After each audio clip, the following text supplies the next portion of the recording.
Yo, Sonic, congrats on getting your face plastered all over an important Jupiter space mission. Hopefully you'll fare better than your movie career.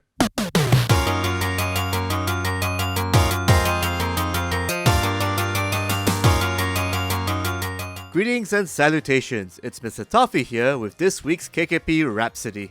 October is here, my friends. We've got some horrifyingly juicy gaming and pop culture news lined up in this week. So let's get scary.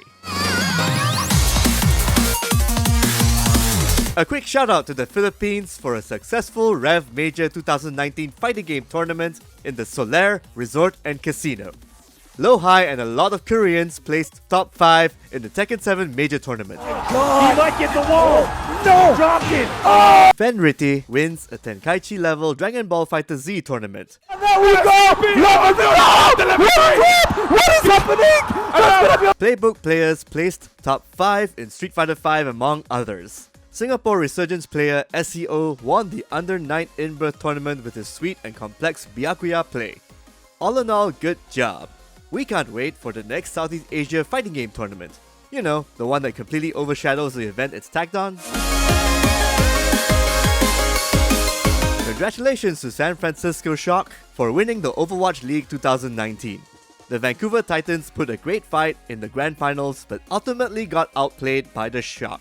One of the Shock's winning strategies was their Bastion Mei combo. Fun fact, San Francisco Shock accounted for almost half the percentage of how often the composition was used. Nothing beats mastering a technique nobody else knows how to counter.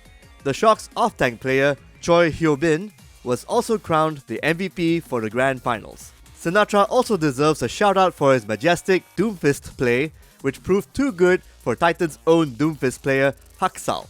Now it's time to look forward to the Overwatch League 2020. It's super exciting because they will be playing in more countries next year. Yay for Asian fans.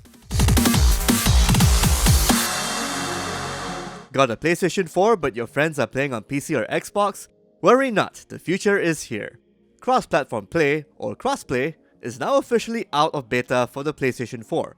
Sony has completed testing the function, so it will be available for any game that's ready to make use of it. The first AAA game to implement this final form of crossplay will be the upcoming Call of Duty Modern Warfare. It launches on 25th October and will have crossplay between consoles and PC. Do note that Modern Warfare isn't the first game to test it out and launch with crossplay. Fortnite and Rocket League have both been making use of the crossplay beta as well. Let's see if PlayStation is up to the test given their kerfuffles with the tech back then. Speaking of which, Sony Interactive Entertainment Worldwide lead Sean Layden is leaving PlayStation after 30 plus years of service. It's safe to say that no one saw this coming.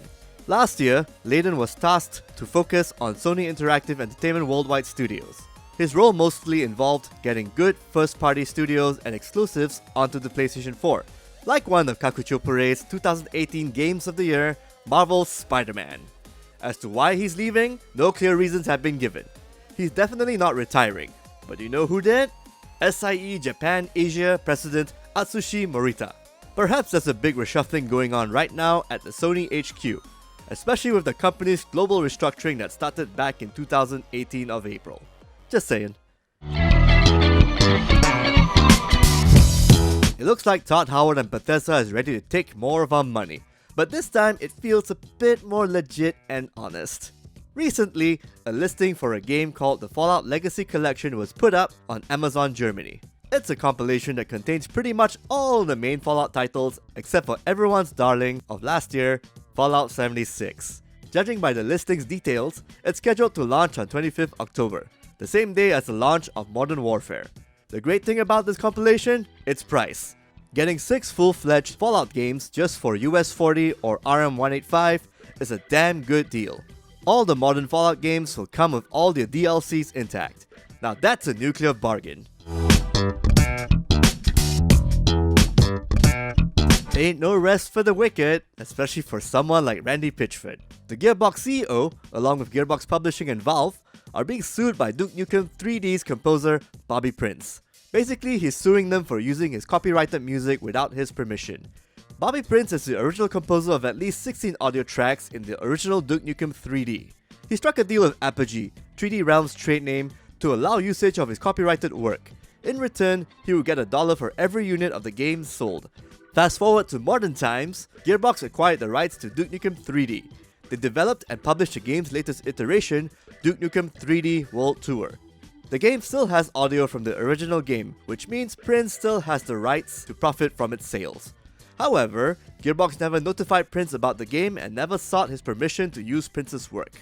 The composer reached out to the company and also its CEO Randy Pitchford to discuss his compensation. According to Prince, Gearbox never responded and Randy Pitchford left him with empty promises. Not exactly surprising given Pitchford's track record. So what's Valve got to do with all this? Well, Valve distributed the game as well, so Prince asked them to take it down. Valve didn't respond and continues to distribute it, so he's suing them too.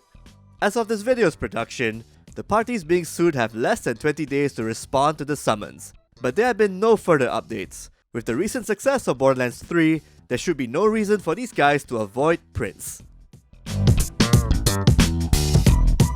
That's all for this week, folks. There's more news on our website Kakuchopurei.com. And don't forget to prep your costumes for Halloween as well. We're planning to dress up as every gamer's nightmare this year. Loot boxes! Till next time, that's the way the world pixelates.